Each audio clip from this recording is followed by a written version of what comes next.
Then one of the judges of the city stood forth and said, "Speak to us of crime and punishment." And he answered, saying, "It is when your spirit goes wandering upon the wind, that you, alone and unguarded, commit a wrong unto others, and therefore unto yourself. And for that wrong committed must you knock and wait a while unheeded at the gate of the blessed. Like the ocean is your God's self, it remains forever undefiled. And like the ether it lifts but the winged. Even like the sun is your God's self, it knows not the ways of the mole nor seeks it the holes of the serpent. But your God's self dwells not alone in your being. Much in you is still man, and much in you is not yet man, but a shapeless pygmy that walks asleep in the mist, searching for its own awakening. And of the man in you would I now speak.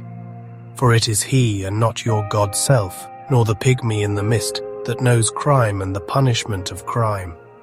Oftentimes have I heard you speak of one who commits a wrong as though he were not one of you, but a stranger unto you and an intruder upon your world.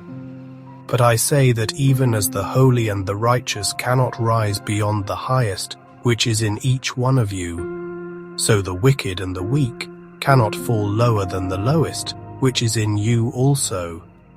And as a single leaf turns not yellow, but with the silent knowledge of the whole tree, so the wrongdoer cannot do wrong without the hidden will of you all. Like a procession, you walk together towards your God self. You are the way and the wayfarers. And when one of you falls down, he falls for those behind him, a caution against the stumbling stone. Aye, and he falls for those ahead of him, who, though faster and surer of foot, yet removed not the stumbling stone. And this also, though the word lie heavy upon your hearts, the murdered is not unaccountable for his own murder, and the robbed is not blameless in being robbed.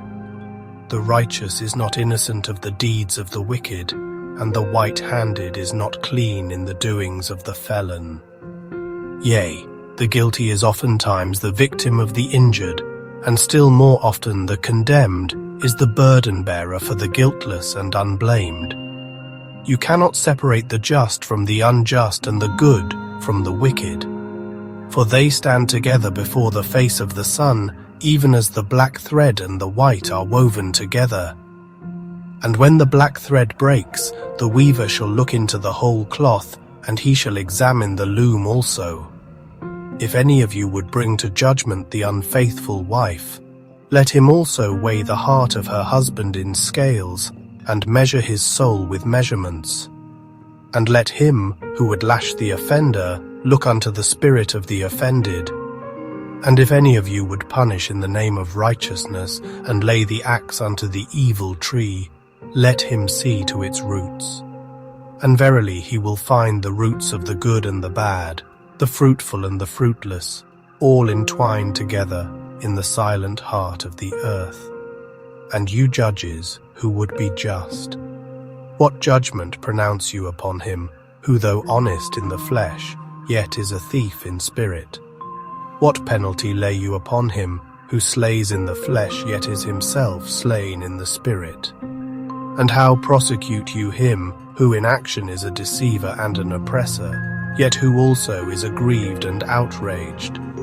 And how shall you punish those whose remorse is already greater than their misdeeds? Is not remorse the justice which is administered by that very law which you would fain serve? Yet you cannot lay remorse upon the innocent, nor lift it from the heart of the guilty. Unbidden shall it call in the night, that men may wake and gaze upon themselves. And you who would understand justice, how shall you, unless you look upon all deeds in the fullness of light? Only then shall you know that the erect and the fallen are but one man standing in twilight between the night of his pygmy self and the day of his God self, and that the cornerstone of the temple is not higher than the lowest stone in its foundation.